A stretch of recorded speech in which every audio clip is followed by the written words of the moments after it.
Welcome to agree Guru coaching Jagdalpur. आप सभी का फिर से एक बार स्वागत है एक नए टॉपिक के साथ। तो आज जिस टॉपिक के बारे में हम डिस्कशन करेंगे वो है आपका बफेलो ब्रीड्स अर्थात भैंस की नस्लें। जैसे हमने देखा था गाय की नस्लों के बारे में हमने जाना था, उनकी स्पेशलिटी हमने देखी थी, विशेषताएं देखा था, उनका कैरेक्टरिस्टिक्स देखे थे, लक्षण, उनका ओरिजिन, प्रोडक्शन, सारी चीज़ों के बारे में हमने स्टडी किया था। हमने उसके बारे में डिस्कशन की थी और ये जाना था कि क्वेश्चंस कैसे पूछे जाते हैं।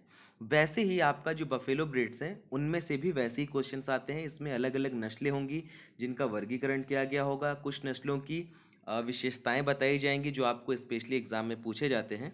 तो आइए फिर शुरू करते हैं आज की क्लास। तो सबसे पहले कुछ बेसिक नॉलेज है जो आपको जानना पड़ेगा। जैसे कि जो बफेलो है उसका साइंटिफिक नेम आपको पता ही होगा, क्या है? बुबैलस। ठीक है, बुबैलिस। ये आपकी कौन सी नस्ल है? भारतीय नस्ल। क्या है? बुबैलस बुबैलिस। ठीक है, इसको याद रखेंगे। ये कौन सी नस्ल है? आपकी भारतीय नस्ल है। इसका जो क्रोमोसोम नंबर रहता है वो 50 रहता है।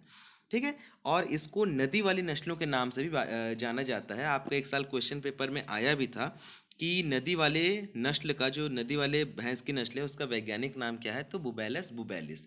या अगर आपको भारतीय नस्ल भी पूछा तो क्या होगा? बुबैलस बुबैलिस। ठीक है, इसके बाद अगर आपको विदेशी नस्ल या फिर जो मेन पूछा जाता है वो है कीचड़ वाली भैंस की नस्ल, तो उसमें क्या हो जाता है आपका? बस बुबैलस बुबैलिस की जगह क्या हो जाएगा? बुबैलस कैराबेनेसिस। ठीक है, क्या हो जाएगा? बुबैलस कैराबेनेसिस। इसका क्रोमोसोम नंबर 48 रहता है। दो क्रोमोसोम नंबर जो रहते हैं वो कम पाए जाते हैं। ठीक है, मतलब जो आपका, अगर ये भी एक सवाल बन सकता है, अगर अभी तक तो पूछा नहीं गया है बट फिर भी याद रखेंगे कि अगर आपको पूछा गया कि भैंस की किस प्रजाति का क्रोमोसोम नंबर अधिक है, तो आप याद रखेंगे नदी वाली प्रजाति का। कितना है उसका? 50 है। इसके बाद जो मेन आपका जो नेक्स्ट क्वेश्चन पूछा गया था वो पीएटी में आया है आपको और बीएचयू में भी पूछा गया है। वो क्वेश्चन ये था कि भैंस की कितनी नस्ल भारत में पाई जाती है। मोस्ट इंपॉर्टेंट है, याद रखेंगे, लिख के रख लीजिए कहीं पे भी। भारत में भैंस की कुल रजिस्टर्ड, ठीक है, पंजीकृत 16 नस्लें हैं। ठीक है, इनमें से कुछ नस्लों के बारे में हम जानेंगे, उनके कैरेक्टरिस्टिक्स के बारे में भी अध्ययन करेंगे। इसके बाद आप याद रखेंगे, जैसे गाय में आपकी क्या थी? दुधारू नस्लें थी। ठीक है, कौन कौन सी थी आपकी? साहिवाल था, गिर था, ठीक है, रेड सिंधी थी आपकी, वैसे ही देवनी थी। तो वैसे ही ना भैंस में भी 6 नस्लें हैं। ठीक है, मुख्यतः 6 नस्लें हैं जो कि अधिक दूध देने वाली नस्लों के नाम से जाना जाता है। ठीक है, वो कौन कौन सी नस्लें हैं? जैसे कि आपका मुर्रा है। ठीक है, उसके बाद आपकी कौन सी है? नीली रावी है। फिर आपकी कौन सी है? जाफराबादी है, भदावरी है, सूरती है और महसाना है। ठीक है, कौन कौन सी है? फिर से एक बार सुनेंगे। मुर्रा, नीली रावी, जाफराबादी, भदावरी, सूरती एवं महसाना। ठीक है, उसके बाद जो आपकी नेक्स्ट आपका एक क्वेश्चन आया था कि निम्न में से किस पशु में साइलेंट हिट पाया जाता है। तो याद रखेंगे, साइलेंट हिट का मतलब ये रहता है ना कि वो मध्यकाल में तो रहती है परंतु उसके लक्षण जो रहते हैं ना वो दिखाई बहुत कम देते हैं। ठीक है, तो इसको क्या बोला जाता है? आपका साइलेंट हिट। ये आपकी जनरली भैंस में पाई जाती है, गाय की तुलना में ना, गाय की तुलना में भैंस में जो साइलेंट हिट है वो ज़्यादा पाई जाती है। इसका मतलब ये है कि भैंस जो है वो मध्यकाल के लक्षण को, जो हीट पीरियड का जो सिम्टम्स है ना, उसको बहुत स्लोली से शो करते हैं। और एक सवाल आपका पूछा गया था कि निम्न में से कौन सी पशु सर्वाधिक जो आपका रहता है हीट पीरियड में रहता है। तो ये भी आप याद रखेंगे, वो कौन सा जानवर है? आपका कुत्ता। ठीक है, माफ कीजिएगा, डॉग जो रहता है ना वो सर्वाधिक हीट पीरियड में पाया जाता है। तो ये इतना बेसिक नॉलेज के बाद अब स्पेसिफिकली आपके जो ब्रीड्स हैं उनके बारे में स्टडी करेंगे।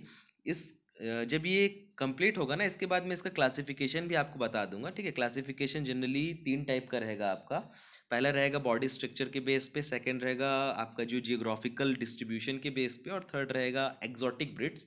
जनरली गाय की आपकी एग्जॉटिक ब्रीड्स नहीं पूछी जाती, बहुत कमी है। अच्छा, एक और बहुत इंपॉर्टेंट क्वेश्चन है जो आपका आया था कि विश्व की कुल भैंसों का कितना 97% तक जो भैंस है वो कहाँ पाए जाते हैं? एशिया में। मतलब अगर विश्व में 100 भैंसें पाई जा रही है तो 97 भैंसें कहाँ पाई जाएगी? आपकी एशिया में। ये इंपॉर्टेंट है। और इससे भी इंपॉर्टेंट जो आपका एग्जाम में आया है, पीएटी का क्वेश्चन पेपर उठा के देख लीजिए, शायद 2015 या 16 में पूछा गया था कि भारत में विश्व की कितनी प्रतिशत भैंसें पाई जाती हैं। ये भी बहुत इंपॉर्टेंट है, तो याद रखेंगे 55%। ठीक है, रेंज में पूछा तो 50 से 55 रहता है। तो 55% जो भैंसें हैं विश्व की मतलब अगर विश्व में कुल 100 भैंसें पाई जा रही हैं तो 50 से 55 भैंसें आपकी कहाँ पाई जाएंगी? भारत में। ठीक है, तो इसलिए भारत जो है वो भैंस की आबादी में विश्व में प्रथम स्थान रखा है। ये भी आपका क्वेश्चन पूछा गया है। तो चलिए फिर आज पहला जो आपका ब्रीड है उसके बारे में जानते हैं। तो पहला ब्रीड जो है आपका मुर्रा है। ठीक है, ये बहुत इंपॉर्टेंट ब्रीड है। गाय जो भैंस की सर्वश्रेष्ठ नस्ल भी इसको कहा कहा जाता है। ठीक है, तो इसके स्पेसिफिकेशन क्या है? सबसे पहले तो इसका ओरिजिन देखते हैं क्या है। दक्षिण पंजाब या हरियाणा वाला जो क्षेत्र है, ठीक है, क्या है आपका? दक्षिण पंजाब और हरियाणा वाला क्षेत्र। सामान्यतः इसको हरियाणा में अगर आप बोलना चाहेंगे तो जो रोहतक वाला एरिया है ना, वहाँ पे रहता है। ठीक है, इसका दुग्ध उत्पादन कितना है? 1500 से 2500 लीटर। और वसा कितना रहता है? 7 से 7.5। अच्छा, जैसे गाय में एक एवरेज फैट हम देखते थे, जो देशी नस्लें थी उसकी 4 से 5%, विदेशी नस्लों की 3 से 4% होती थी। वैसे ही आपकी भैंस में भी आप एक चीज़ देखेंगे, नोटिस करेंगे कि जो भैंस की सामान्यतः जो वसा प्रतिशत है ना, वो 7 से 8% के आसपास आता है। तो अगर by the way question paper में कभी पूछ लिया तो ये ट्रिक आप याद रखेंगे जो आपके लिए हेल्पफुल हो सकती है। ठीक है, और एक चीज़ याद रखेंगे कि गाय की तुलना में जो भैंस रहता है उसका दुग्ध उत्पादन हमेशा कम रहता है। जैसे गाय में आपने देखा होगा 3000 लीटर, 2500 लीटर। विदेशी नस्लों को देखेंगे तो 5000 तक, 6000 तक लीटर प्रति बयान पहुंच जाता था। पर अगर भैंस की बात की जाए तो ये जो मात्रा है ना वो कम पाई जाती है, और इसका रीज़न है। ठीक है, इसका रीज़न क्या है? आपको पता होगा कि भैंस में वसा ज़्यादा पाया जाता है। क्या पाया जाता है? फैट। तो सीधा सीधा रिलेशन क्या है? अगर वसा ज़्यादा हुआ आपका तो उत्पादन क्या हो जाएगा? दुग्ध उत्पादन वो कम हो जाएगा। ठीक है, समझ गए? ये एक बेसिक कॉन्सेप्ट है, याद रखेंगे। वसा ज़्यादा तो दूध उत्पादन कम। इसलिए जो भैंस जो रहते हैं, भैंस में दुग्ध उत्पादन जो रहता है वो गाय की तुलना में कम रहता है, परंतु इसके दुग्ध में वसा जो रहता है वो बहुत ज़्यादा पाया जाता है। ठीक है, गाय की तुलना में। तो इसका दुग्ध उत्पादन भी हो गया। अब विशेषताएं देखिए, मुर्रा की बहुत सारी विशेषताएं पूछी जाती है। जैसे कि सबसे मेन जो आप बोल सकते हैं, सबसे मेन तो नहीं, इसके तो हरी विशेषताएं मेन है। ये जो आपका एक पूछा गया था कि मुर्रा का शरीर का रंग क्या होता है। ठीक है, ये रिसेंटली अभी 2018-19 में शायद पूछा गया है। बहुत इंपॉर्टेंट है, याद रखेंगे कि मुर्रा के बॉडी का जो कलर रहता है ना वो जेट ब्लैक रहता है, एकदम गहरा काला।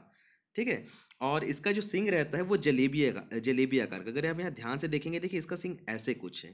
ठीक है, इस प्रकार से कुछ सिंग है, इसलिए ये जलेबी आकार के मुड़े रहते हैं इनके सिंग। ठीक है, जो इसकी नेक्स्ट स्पेसिफिकेशन है वो है कि सिर, पैर और पूंछ पर जो रहता है ना, सुनहरे रंग के बाल पाए जाते हैं। यहाँ पे देखिए, अगर अब यहाँ गौर से देखेंगे, इसको तो मैं जूम भी नहीं कर पाऊंगा, बट यहाँ पे आपको देखिए सुनहरे रंग का बाल दिखाई दे रहा है। ठीक है, पूरा बॉडी आपका जेट ब्लैक है, बट जो कुछ हिस्से रहते हैं वहाँ पे सुनहरे रंग के आपके बाल पाए जाते हैं। इसके बाद यह भैंस की सबसे महत्वपूर्ण नस्ल है। मैंने पहले ही बोला था कि भैंस की बहुत इंपॉर्टेंट नस्ल है आपकी मुर्रा। उसके बाद आपका नीली रावी आता है। ठीक है, और इसके जो उपयोग है उत्तर भारत में किसके लिए करते हैं? घी के लिए। अब घी के लिए तो पाला ही जाएगा भाई, वसा प्रतिशत ज़्यादा है, जितना ज़्यादा वसा निकलेगा उतनी अच्छी घी बनेगी। इसके बाद पतली, मुलायम और चिकनी त्वचा, पूंछ का अंतिम सिरा सफ़ेद होता है, वही जो आपका सुनहरा रंग। उसके बाद अयन सुविकसित दुग्ध सिराएं जो रहती है। अयन मतलब जो आपका अडर है ना, ये अडर आपका जो रहता है, ये अडर जो रहता है वो कम्प्लीटली डेवलप्ड रहता है आपका। टेढ़ा मेढ़ा जो आपका मिल्क वेन्स जो रहते हैं वो टेढ़े मेढ़े रहते हैं, और शरीर जो है वो बहुत विशाल रहता है। ये तो आपको पता ही है कि भैंस जो रहता है वो गाय की तुलना में बड़ा रहता है, उसका वजन भी बहुत ज़्यादा रहता है। ठीक है, 500, 600, 700 किलो तक जाते हैं। ठीक है, और गाय गाय में भी है, ऐसा नहीं है, बट एज़ कंपेयर अगर आप कंपेयर करें तो गाय थोड़ा सा कम भारी रहता है। उसके बाद ये पॉइंट बहुत इंपॉर्टेंट, याद रखेंगे कि विश्व में अगर आपको पूछा है कि भैंस की कौन सी नस्ल सर्वाधिक दूध देती है, तो वो आपकी कौन सी नस्ल है? मुर्रा नस्ल है। ठीक है, इसके बाद इसके दूध में वसा 7% पहले हमने देख लिया है। अच्छा, जो मुर्रा है ना उसमें अगर ये याद रखेंगे, ये भी आपको पूछा गया, जैसे मैंने बताया ना सबसे महत्वपूर्ण नस्ल है। तो ये पूछा गया था आपको एक साल सवाल कि निम्न में से कौन सी नस्ल सबसे महत्वपूर्ण है। ठीक है, और उसमें मुर्रा नहीं आया था। ठीक है, ये मैं इसलिए बता रहा हूँ क्योंकि शायद नेक्स्ट ब्रीड या उसके बाद की ब्रीड होगी। अगर मान लीजिए आपको मुर्रा नहीं दिखाई दे रहा है तो क्या होगा इसका आंसर? नीली रावी। ठीक है, नीली रावी जो रहती है वो भी भैंस की सबसे महत्वपूर्ण नस्लों में से आता है, उसको गिना जाता है। वह दूसरी सबसे महत्वपूर्ण नस्ल ऐसे मानी जाती है। ठीक है, इसके बाद जो आपकी नेक्स्ट ब्रीड है वो है भदावरी। इसका उद्गम स्थल कहाँ है? आगरा, जो कि आपका उत्तर प्रदेश में पड़ता है। इसके शरीर का रंग तांबा जैसे होता है, तांबा के कलर जैसे। देखिए आप कलर बॉडी को देखिए, ब्लैक, कंप्लीट ब्लैक आप नहीं बोल सकते, ये क्या है? हल्का तांबा कलर का रहता है। और इसका जो दुग्ध उत्पादन है वो 800 से 1200 लीटर रहता है। इसमें से जो सबसे इंपॉर्टेंट क्वेश्चन पूछा, बहुत इंपॉर्टेंट, याद रखेंगे कि विश्व में भैंस की ऐसी नस्ल जिसका वसा प्रतिशत ज़्यादा होता है, आप ध्यान से देखिए, वसा प्रतिशत 12 से 13 बहुत ज़्यादा होता है।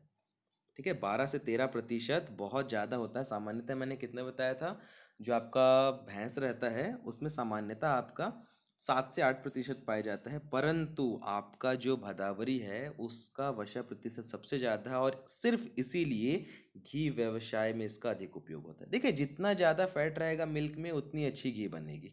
ठीक है, उसके बाद इसका जो शरीर जो रहता है आगे व पीछे से थोड़ा चौड़ा रहता है, तिकोना आकार का रहता है। ठीक है, वी शेप्ड रहता है। और इसके बाद इसमें क्या रहती है, अधिक गर्म सहन करने की क्षमता पाई जाती है, इसकी सहन करने की क्षमता अच्छी खासी रहती है।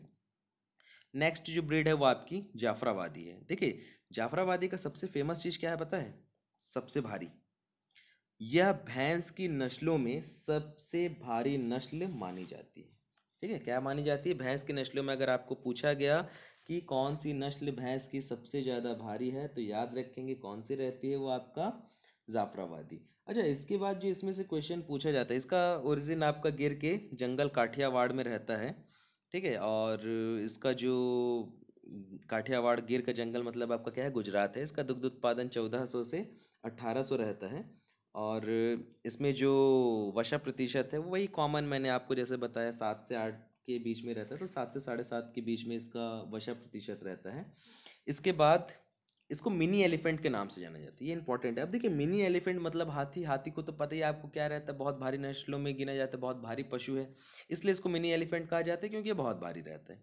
इसके बाद इसके सिर जो है गर्दन के दोनों ओर नीचे लटक कर अंतिम सिरे की ऊपर मुड़े रहते हैं। देखिए, यहाँ पे जनरली जो भैंस जो सींग रहता है वो ऐसा होना चाहिए।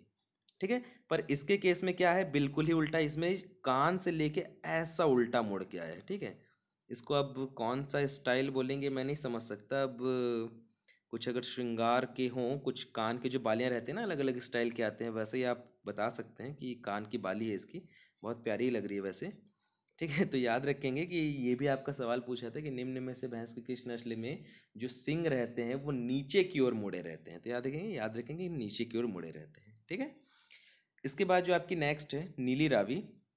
इसका जो उत्पत्ति स्थान है वो माउंट गोमरी, पाकिस्तान, जैसे आपका साहिवाल का था, फिरोजपुर।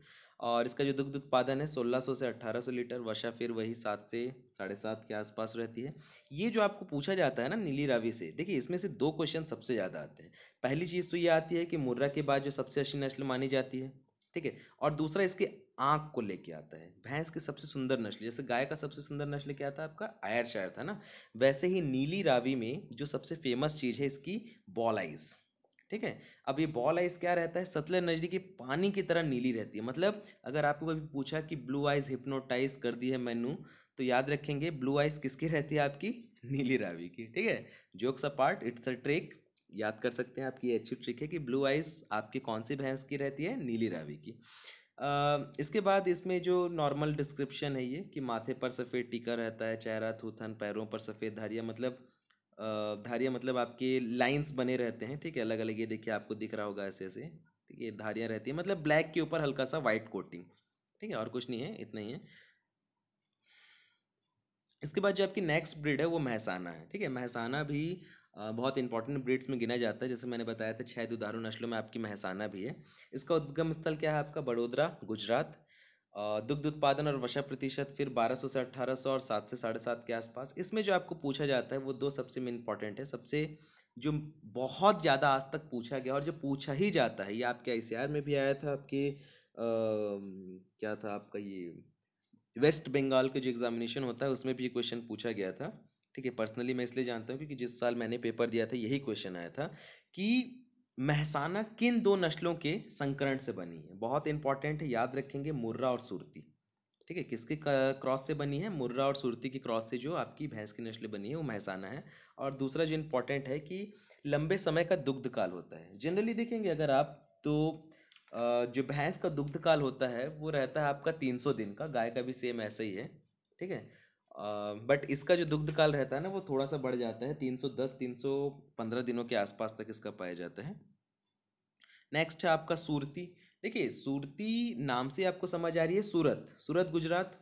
ठीक है, तो बड़ोदरा सूरज गुजरात जो है आपका ओरिजिन आपको वैसे समझ आ गया। दुग्ध उत्पादन वापस से वही 1200 से 1800। ये याद रखेंगे कि भैंस का जो दुग्ध उत्पादन रहता है ना, वो लगभग इतना ही पाया जाता है। ठीक है, सब में इतना ही रहता है, जो ऑन एन एवरेज 1200 से 1800। अब इसकी स्पेसिफिकेशन भी है, किसी में 1300 से 1800 है, किसी में 1500 से 16 है। तो ये एक एवरेज है 1200 से 1600। बस आपको याद क्या रखना है कि सबसे ज़्यादा रहता है वो मुर्रा में रहता है। और अच्छा, मुर्रा का एक और चीज़ मैं बताना भूल गया कि मुर्रा को ना दिल्ली बफेलो भी कहा जाता है, दिल्ली की बफेलो। ठीक है, दिल्ली बफेलो कहा जाता है, ये याद रखेंगे। अचानक से मुझे याद आया। इसके बाद सुरती में क्या रहता है, सिंग छोटे रहते हैं और हंसिया आकार के रहते हैं। फिर वही हंसिया, ऐसा आपने देखा होगा, हंसिया ऐसे रहता है, तो ये हंसिया आकार के रहते हैं। शरीर का जो रंग रहता है वो हल्का काला रहता है, जेट ब्लैक नहीं रहता है, हल्का सा काला रहता है। नेक्स्ट जो ब्रीड है आपकी नागपुरी, फिर वही नाम से समझ आ रहा है, नागपुर मतलब महाराष्ट्र। दुग्ध उत्पादन 1000 से 1200 लीटर, वसा प्रतिशत 7। और इसमें जो आपको बहुत सारी चीज़ें पूछी जाती है, पहला चीज़ जो सुरती से सॉरी नागपुरी से आपका पूछा जाता है वो है इसको सिंग का लेके। आप सिंग को देखिए, मुड़ा हुआ नहीं है, लंबा है। ठीक है, ऐसा ना हो के कैसा है, ऐसा लंबा है, ये याद रखेंगे। और पीछे की ओर मुड़ा हुआ है, सबसे मेन चीज़ है ये। ठीक है, तो याद रखेंगे कि क्या है, चेहरा जो रहता है लंबा रहता है, पतला रहता है, टांगों पर सफ़ेद धब्बे रहते हैं, और जो सिंग रहता है वो चपटा और मुड़ा हुआ रहता है। कहाँ मुड़ा हुआ रहेगा, पीछे की ओर मुड़ा हुआ रहेगा। ठीक है, नागपुरी की ये स्पेशलिटी है। और इसके बॉडी का कलर भी अगर आप ध्यान से देखेंगे तो कंप्लीट ब्लैक नहीं है। तो इस प्रकार आपका जो भैंस का नस्ल है वो कंप्लीट होता हुआ, इनमें से जनरली ऐसे ही सवाल आते हैं, आपको रीज़न पूछ दिया जाएगा या फिर डिस्क्रिप्शन पूछ दिया जाएगा। चलिए आपको कुछ ना इसका क्लासिफिकेशन मैं आपको बता देता हूँ। फर्स्ट ऑफ ऑल, जो इसके बॉडी स्ट्रक्चर के अनुसार, जैसे आपने उसमें पढ़ा था, आपके गाय में अलग अलग थे, सिंग पीछे की ओर मुड़े हुए, ताबूत के आकार के, सिंग छोटे, वैसे इसका भी रहता है। पहला रहता है जो सिंग मुड़े हुए हैं और नीचे की ओर झुके हुए हैं। वैसे अगर आपके जो भी नस्ल हैं उनमें आपके कौन कौन सी है, तो मुर्रा है, नीली रावी है, महसाना है, जाफराबादी है, संबलपुरी। फिर से याद रखेंगे, मुर्रा, नीली रावी, महसाना, जाफराबादी और संबलपुरी। और जिनके सिंग जो रहते हैं वो हशियाकार रहते हैं और नीचे की ओर नहीं झुके रहते हैं, ऊपर की ओर झुके रहते हैं। ठीक है, कहाँ रहते हैं, ऊपर की ओर झुके रहते हैं। उनमें से जो आपकी नस्ल रहेगी वो, उनमें से कौन कौन सी नस्ल आपकी आती है, सूरती, नागपुरी, भदावरी, तराई, पंढरपुरी, मांडा, कालाहांडी, साउथ कनारा और टोडा। जो मेन आपको याद रखना है वो याद रखना है सूरती। ठीक है, सूरती आपको याद रखना है। अरे हमारा मार्कर भी चला गया। ठीक है, क्या याद रखना है आपको, सूरती मेन जो है आपकी, और नागपुरी, ये दो चीज़ अभी हमने देखा था। उसके बाद हम देखते हैं नेक्स्ट क्लासिफिकेशन भौगोलिक समूहों के आधार पे। ठीक है, भौगोलिक समूह जैसे हमने पढ़ा था ना, उसमें अमृत महल, जो आपके कर्नाटक वाले थे, कौन से कर्नाटकी है, कौन से पश्चिमी है, वैसे इसमें भी बांटा गया है। तो मुर्रा समूह है पहला जो है आपका, उसमें नाम से पता चल रहा है मुर्रा मतलब मुर्रा ही रहेगा। उसके बाद नीली रावी और कुंडी, ये तीन रहते हैं। आपको याद दो को रखना है, मुर्रा और नीली रावी जो रहता है वो मुर्रा ग्रुप के अंतर्गत आता है। नेक्स्ट जो है आपका वो गुजरात समूह, तो गुजरात में आपको पता है सूरत, ठीक है, महसाना, सूरत मतलब सूरती, महसाना और जाफराबादी। उत्तर प्रदेश समूह में आया तो यूपी, जैसे हमने पढ़ा था, क्या था, आगरा यूपी किसका था आपका, भदावरी का था, और जो आपकी तराई है। और उसके बाद दक्षिण भारत और मध्य भारत है। तो इतना ज़्यादा याद मत रखिए, बस इतना याद रखिए कि दक्षिण भारत में आपका एक साल सवाल पूछा था टोडा करके। ठीक है, याद रखेंगे, टोडा भैंस की नस्ल है और ये दक्षिण भारत की नस्ल है। और इसके बाद जो विदेशी नस्ल हैं वो भी आप याद कर लेंगे तो ज़्यादा ही सही रहेगा। कुछ विदेशी नस्लें हैं भैंस की, जैसे कि आपका है काराबाओ। ठीक है, कौन कौन सा है, काराबाओ है आपका, ये भैंस की विदेशी नस्ल है। और कौन सी आपकी, सुई न्यू। ठीक है, क्या है, सुई न्यू, नया सुई खरीद लीजिएगा, ये भैंस की नस्ल है। फिर आपकी married, Brazil red, Brazil black और सिंहाला, ये आपकी विदेशी नस्लें हैं भैंस की। इतना ही आपको पढ़ना है। ठीक है, ऐसा नहीं है कि पूरे सवाल इतने में ही आएंगे। ठीक है, कुछ हो सकते हैं जो बाहर से आए, बट इतना अभी तक जितने भी क्वेश्चंस पेपर देखेंगे मोस्ट ऑफ द प्रोबेबली यहीं से आपके क्वेश्चंस कवर हुए हैं। ठीक है, तो कंप्लीट करते हैं आज का topic. Thank you so much. अगर कोई भी डाउट हो तो फिर वही आप कमेंट सेक्शन में जाइए या अपने ग्रुप्स में जाइए और अपने डाउट्स को रखिए। ठीक है, थैंक यू।